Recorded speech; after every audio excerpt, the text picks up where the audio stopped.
inspiration for every corner of the story.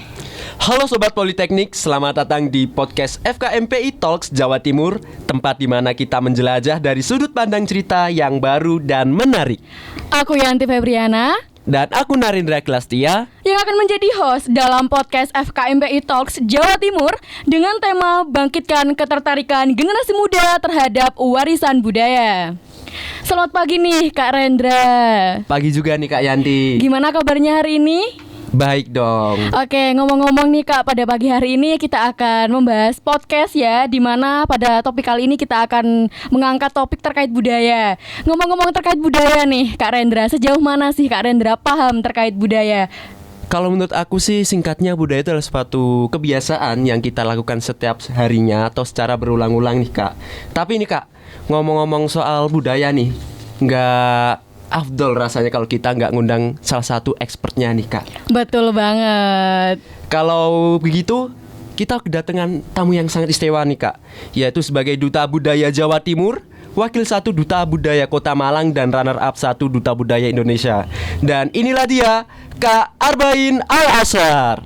Halo Kak Bain. Halo. Selamat pagi. Selamat pagi. Gimana kabarnya Kak Bain hari ini? Tentunya luar biasa ya. Sebelumnya ucapan terima kasih untuk teman-teman dari Politeknik se-Jawa Timur khususnya. Betul banget Se-Indonesia Kak. tapi khusus Jawa Timur. Betul. Dan juga ini dari PLFM ya. Iya, betul Untuk sekali. undangannya di pagi hari ini tentunya. Iya. Mungkin dari Kak Bain nih sedikit menyapa teman-teman di luar sana, mungkin bisa perkenalan singkat aja dari Kak Bain, dipersilahkan dulu. Halo teman-teman semuanya, kenalin saya Arbain Al-Ashar, biasanya dikenalnya dipanggilnya Bain. Sekarang sudah selesai sih menempuh pendidikan dan sekarang menjabat sebagai Duta Budaya Kota Malang, Duta Budaya Jawa Timur, dan juga Duta Budaya Indonesia tahun 2023. Keren banget ya Kak Bain, ini luar Pastinya biasa keren banget. Udah dapet 3 gelar nih Kak ya terkait di Duta Budaya. Iya. Menurut Kak Bain sendiri gimana sih sudut pandang Kak Bain terkait budaya yang ada di Indonesia? Oke. Kalau berbicara tentang budaya yang ada di Indonesia, sebenarnya ya kita kalau bicara tentang kekayaan budaya, keragaman budaya, Indonesia nomor 1 kalau saya Betul. bisa bilang. Karena memang kita adalah negara kepulauan, negara yang penuh dengan adat istiadat, dan bahkan kalau kita mau cerita ya jangankan di Indonesia saja, di Kota Malang, kalau misalnya berdasarkan di Undang-Undang nomor 5 tahun 2017 itu namanya Objek Pemajuan Kebudayaan. Nah, Objek Pemajuan Kebudayaan itu di Kota Malang saja itu ada 800 lebih. Wow, keren Jadi, banget. itu masih ya, Kak Kota Bain. Malang ya. Iya. Sementara kalau kita berbicara tentang Jawa Timur ada 7.000-an lebih. Wah, Iya. Luar biasa banget. sangat beragam sekali. Jadi kalau misalnya kita mau hitung nggak usah jauh-jauh ke Indonesia, hitung Indonesia di Jawa Timur aja udah ribuan, 7.000-an gitu kan. Belum lagi di beberapa daerah yang lain. Jadi kalau mau bicara tentang budaya yang ada di Indonesia, satu hari satu sesi kayaknya nggak cukup. Nggak cukup ya Kak ya, Iya. karena luar biasa banget kekayaan Iya. yang ada di Indonesia, terutama budaya-budayanya. Betul sekali. Gitu ya, Kalau Kak. misalnya mungkin podcastnya terkait dengan budaya dari 1 sampai akhir itu mah nggak bakal habis-habis juga gitu sampai sesi akhir.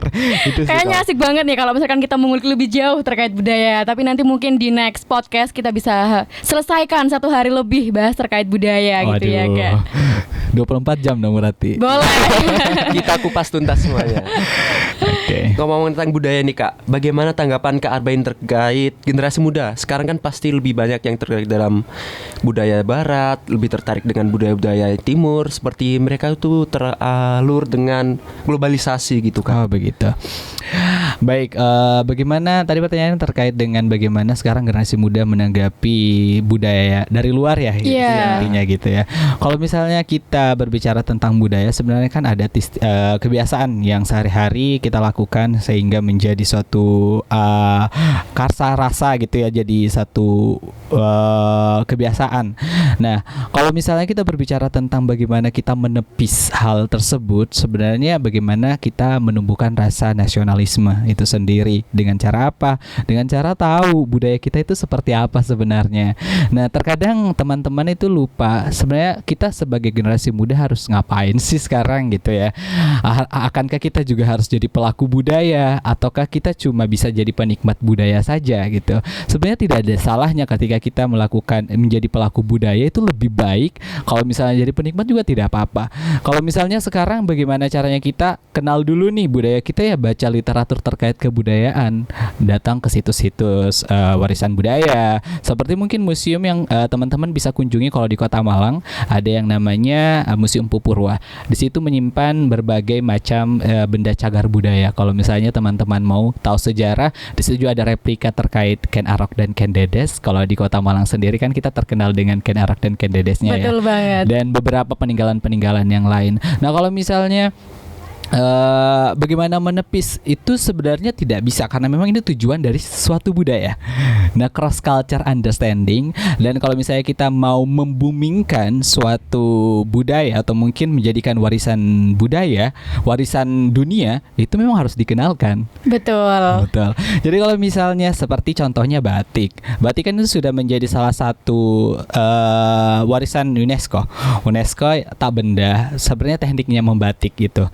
Nah, itu kan kita kalau misalnya melihat Indonesia kan punya batik nih sebagai identitasnya, lalu digunakan sebagai orang luar negeri, misalnya di acara-acara internasional. Apakah dia juga sebagai orang Indonesia? Enggak, karena memang tujuan kita memperkenalkan hal itu. Betul. Ya, itu memang kalau misalnya ditepis nggak bisa, maksudnya karena itu dari pribadi sendiri, karena bagaimana kita menanggapinya. Contohnya, apakah salah kita mempelajari budaya? Contohnya Korea sekarang ya banyak K-pop ya Kak ya. K-pop. Sekarang marak-maraknya K-pop. Nggak ada yang salah, tapi nggak boleh lupa budaya sendiri. Betul. Betul. Karena terlepas kita nggak bisa maksain ya, karena kecenderungan dan kesukaan orang itu kan punya masing-masing gitu. Ada yang suka budaya K-pop, tapi ada juga yang suka nari kok, gitu kan. Jadi apa salahnya gitu loh. Nah, ternyata memang kalau misalnya kita mau menepis, kita cuma cukup tahu misalnya. Nah, ternyata publikasi itu merupakan salah satu langkah strategis sebagai generasi muda. Contoh, kita biasanya kalau 17-an biasanya itu kayak banyak tuh yang di jalan, terus festival. Itu kan salah satu budaya, atau mungkin bantengan yang ada di Malang gitu kan. Itu dengan kalian membuat di sosial media dan memposting, itu kalian salah satu itu langkah awal untuk melakukan, istilahnya langkah strategis untuk melakukan pengenalan ke dunia luar, dan itu merupakan langkah untuk memperkenalkan budaya kita. Jadi dari hal yang kecil aja, nggak harus kok kalian harus belajar nari kah terus kita melestarikan budaya, nggak. Dengan cara kalian bangga punya budaya tersebut, itu juga merupakan salah satu langkah buat bagaimana kita membatasi diri atau mungkin membentengi diri, sehingga nantinya nggak gampang, bukan nggak harus kita nggak boleh punya budaya atau mempelajari budaya dari luar ya, tapi nggak ada salahnya, karena memang saya sendiri jurusan pendidikan bahasa Inggris. Iya. Nah, lalu nanti ada fungsinya tuh, ada fungsinya yang ternyata waktu saya di Duta Budaya Kota Malang, di Duta Budaya Jawa Timur, dan Duta Budaya Indonesia, saya itu fokus di internasionalisasi. Oke. Nah, jadi misalnya di Kota Malang itu istilahnya ada kemarin ASEAN Panji Festival, atau mungkin di museum lagi ada Brawijaya, itu biasanya ada pertukaran pelajar, dan dia datang ke Museum Pupurwa dan mintanya bisa bahasa Inggris dong. Wow. Ya. Jadi kita harus ngenalin budaya kita dengan berbahasa Inggris. Lalu kemudian ketika kita tidak bisa menggunakan, atau mungkin kita tidak bisa berbahasa Inggris, terus bagaimana kita bisa mengenalkan budaya kita? Iya, betul banget. Bahkan lebih baik lagi kalau misalnya kalian bisa ada teman yang budayawan di Indonesia, kalau misalnya emang mau menggait teman-teman yang budaya Korea, kita ceritanya cross culture understanding, tukaran budaya gitu. Iya, betul. Ya, kita excited dengan budayanya, pasti orang bakal feedback. Dia bakal excited dengan budaya kita juga. Kalau misalnya kita doang yang excited, itu salah satu hal yang bisa membuat kita, gimana kita caranya menjual budaya kita juga. Di Indonesia juga kita punya gini loh. Iya, gitu. betul banget. Kalau misalnya kita makan mentah-mentah semua informasinya K-pop, cuma misalnya di Timur Tengah mungkin ada lagu-lagu Arab atau apa istilah-istilah budaya-budaya yang ada di luar, sebenarnya nggak ada masalah. Tapi bagaimana kalian juga sudah paham saya juga punya ini kok gitu. Iya. Seperti itu sih. Oke, nyambung juga nih Kak, gimana sih caranya untuk melestarikan budaya di Indonesia? Tadi sudah beberapa disebutin sama Kak Bain juga. Terus gimana sih untuk pelestarian budaya di zaman yang sekarang sudah semakin modern, sudah semakin canggih, dan apalagi sekarang udah eranya Gen Z gitu Kak? Oke. Yang pertama sih sebenarnya itu ada yang namanya ada 4 strategi yang bisa dilakukan untuk melakukan pemeliharaan pemajuan kebudayaan, objek kebudayaan. Nah, objek pemajuan kebudayaan itu sebenarnya ada 10. Nah, saya sebutin beberapa, itu ada manuskrip, bahasa, tradisi lisan, ada teknologi tradisional, olahraga tradisionalnya termasuk, seni tentunya, dan ada beberapa yang lain. Nah, di situ kalau kita mau berbicara tentang bagaimana kita melestarikan, nah itu ada 4 strategi sebenarnya. Yang pertama itu ada yang namanya pelindungan. Nah, kalau pelindungan sendiri itu dari apa? Misalnya nih teman-teman dapat, biasanya ada penemuan-penemuan di rumah-rumah di desa-desa, situs-situs seperti itu kan. Itu biasanya langkah awal itu inventarisasi. Diinventaris, dicatat, ini ternyata tanggal ini. Terus setelah itu ada namanya pemeliharaan. Nah, dipelihara, ada pengamanan. Terus terakhir itu ada yang namanya publikasi. Jadi dipublikasikan buat semuanya orang tahu gitu ya. Betul. Terus yang kedua adalah pengembangan. Dari pengembangan ini seperti apa? Nah, kalau di pengembangan sendiri ini, setelah misalnya kita punya budaya-budaya, contohnya batik. Sebelumnya batik itu asal dari mana sih? Kalau ini dari Jawa kan ya, batik.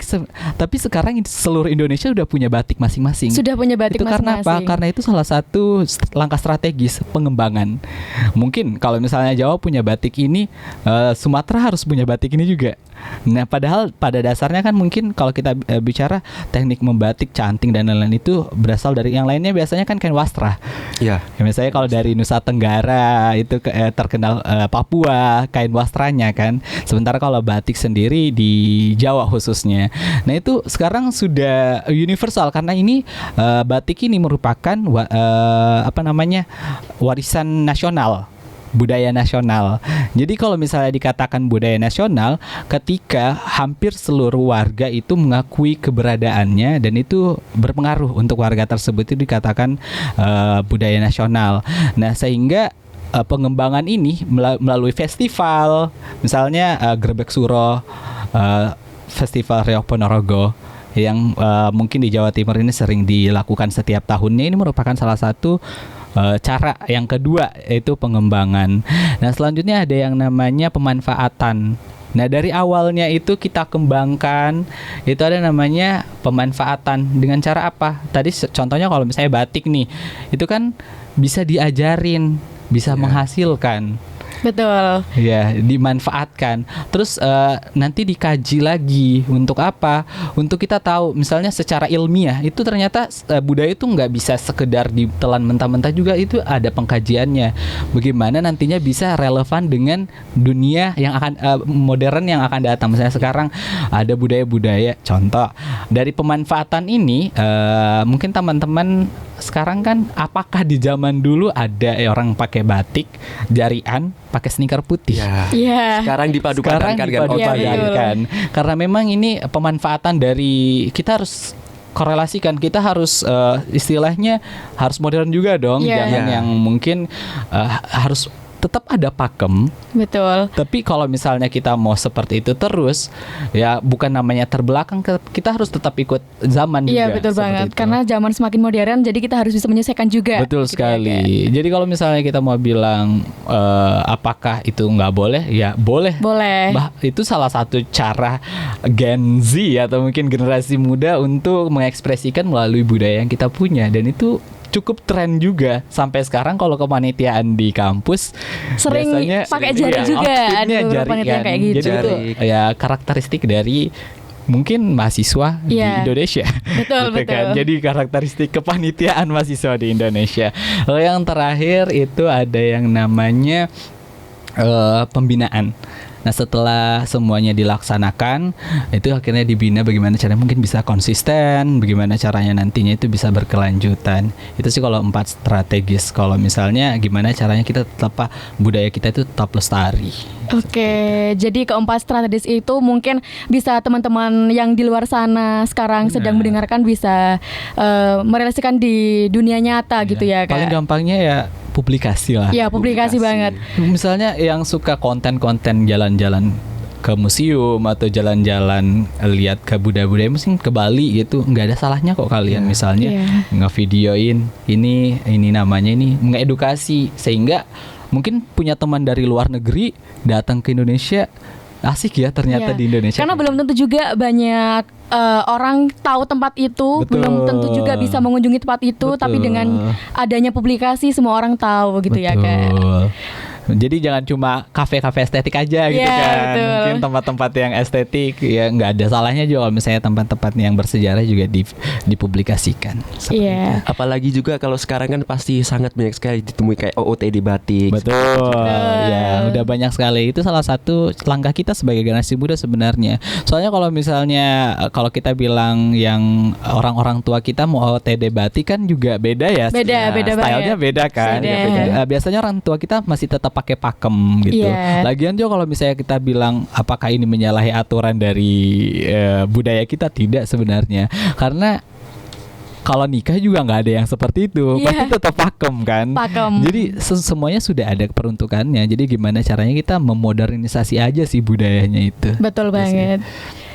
Lanjut aja nih Kak Rendra. Selanjutnya nih Kak, kita jawab singkat aja Q&A dari Instagram FKMPI Talks Jawa Timur. Boleh. Di mana Q&A ini sudah dipublis kemarin di Instagram officialnya FKMPI Jawa Timur. Nah, di sini ada beberapa pertanyaan nih Kak, mungkin bisa dijawab singkat ya oleh Kak Bain. Oke, ini Kak, pertanyaan pertama ini dari @Nabila Ayu. Bagaimana sih cara menarik minat Gen Z untuk melestarikan budaya di masa modern ini nih Kak? Oke. Kalau menaruh minat sebenarnya sudah disebutin juga ya tadi langkah-langkahnya yang bisa kita lakuin. Terus gimana cara menarik minat? Kalau misalnya teman-teman mungkin lihat konten-konten kebudayaan itu salah satu caranya seperti itu. Cara menarik minat itu gimana kita mengemas kebudayaan itu sudah lebih modern lagi, semenarik mungkin. Ya, semenarik mungkin konten kebudayaan yang menarik. Nah, ini sejalan dengan program kita dari Duta Budaya Jawa Timur dan juga Duta Budaya Kota Malang. Gimana konten kebudayaan itu dikemas lebih kekinian, lebih secara fit, dan mungkin sekarang di Kemendikbud, di Kementerian Pendidikan dan Kebudayaan, konten-kontennya di Museum Indonesia, kalau teman-teman bisa lihat itu sudah menyesuaikan zaman juga terkait dengan informasi-informasi tersebut. Lalu kemudian bagaimana cara menarik ini harus ada, bukan cuma sekedar pelaku budaya dan juga elemen-elemen yang bergerak di kebudayaan. Kesadaran kita sendiri juga akan adanya budaya kita itu nggak bisa semena-mena kita misalnya maksain nih, kamu harus cinta budaya Indonesia, sementara dia nggak mau sendiri. Jadi yang harus kita tanamin itu dari diri kita sendiri. Kalau misalnya memang sudah denial dari awal, ya saya sukanya di luar, budaya luar, itu udah nggak bisa. Nah, jadi PR yang terbesar sendiri gitu ya Kak? Iya, PR yang terbesar adalah bagaimana kita menanamkan dan menumbuhkan rasa cinta tanah air sendiri dalam diri. Karena percuma ada mungkin kalau kita bilang di setiap daerah duta budaya, tapi kalau misalnya pada akhirnya kalian sendiri bagaimana caranya tidak menanamkan rasa cinta itu, kita juga susah menggerakkan. Iya, karena pelaku utamanya adalah diri kita sendiri. Diri kita sendiri gitu. Iya. Benar banget. Untuk Q&A yang kedua nih Kak, dari lauke.nisa. Kenapa sih anak muda zaman sekarang jarang ada yang tertarik ke budaya? Oke. Kenapa mungkin lebih apa ya? Mungkin jarang baca literasi kali ya. Bisa jadi. Kalau misalnya teman-teman mau coba baca literasi kebudayaan, nggak kalah menariknya kok dengan novel-novel percintaan yang sekarang. Betul. Banyak loh. Kalau kita mau bicara tentang salah satu tulisan ataupun ada yang namanya epos Lagaligo yang ada di Sulawesi Selatan, itu epos yang terpanjang sedunia, mengalahkan Mahabharata. Itu punya Indonesia. Itu punya Indonesia, itu Sulawesi Selatan. Dan kalau misalnya kita mau baca beberapa budaya-budaya ya, termasuk dengan cara sebenarnya kalau misalnya kita bagaimana caranya melek, sebenarnya mungkin teman-teman kurang sadar aja kalau di sekitar yang keseharian kalian ternyata kalian menggunakan budaya tersebut, tapi Betul. mungkin tidak tahu jenisnya apa gitu. Iya. Termasuk dengan teknologi-teknologi tradisional itu seperti membatik, seperti mungkin istilahnya hal-hal misalnya di persawahan itu sawah kan biasanya ada membajak sawah dengan menggunakan itu kan itu termasuk teknologi tradisional juga, dan itu kalian sebenarnya udah paham tapi mungkin nggak tahu ini apakah bagian dari objek pemajuan kebudayaan atau enggak, ataukah saya dengan menggunakan batik sehari-hari apakah kalian tidak berbudaya? Itu berbudaya. Tapi mungkin kalau misalnya mau dibilang apakah saya bagaimana caranya supaya lebih tertarik, mungkin lebih menyadari, coba refleksi diri lagi, apakah apa yang sudah saya lakukan mungkin selama seminggu ini ternyata mengunjungi keluarga dengan menggunakan batik, itu kan juga salah satu sudah membudayakan budaya kita gitu kan. Jadi kalau misalnya itu cuma mungkin istilahnya stigma atau mungkin persepsi terhadap karena sering nonton dari luar yang sering di show up kan, sementara dia sendiri jarang men-show up kan budayanya. Betul. Karena lebih terbiasa menggunakan langsung gitu, mungkin jarang difoto atau mungkin jarang dipublikasikan. Dia sering mengkonsumsi budaya-budaya dari luar ternyata gitu sih. Oke, untuk pertanyaan selanjutnya nih Kak, ada dari Ardana P. Pengen tahu dong budaya Indonesia yang mendunia. Tadi kan salah satunya udah ada batik nih Kak, pasti ada banyak lagi nih. Oke, keris juga termasuk. Keris budaya tak benda, dan juga ada wayang. Terus ada beberapa lagi sebenarnya, ada salah satu tari juga di Bali. Jadi sebenarnya kalau misalnya kita mau menduniakan yang menjadi warisan dunia itu di UNESCO, the United Nations Educational, Scientific and Cultural Organization ya, UNESCO. Itu ada istilahnya kalau misalnya disebut sebagai warisan budaya, gimana sih cara ngeklaim kalau misalnya kita punya budaya nih bisa diakui sebagai warisan dunia? Ternyata nggak semena-mena. Jadi dari UNESCO sendiri itu punya 10 standar, dan kata dari saya lihat dan pernah ikut seminarnya itu ada 2 minimal yang harus kita standar dari warisan budaya kita yang ada di Indonesia. Itu ada 2 standar, itu bisa didaftarkan ke UNESCO.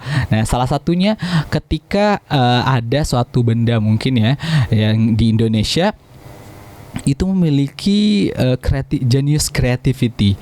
Jadi itu benar-benar kalau kalian dapat salah satu teknologi yang di zaman sekarang itu masih termasuk keren, genius.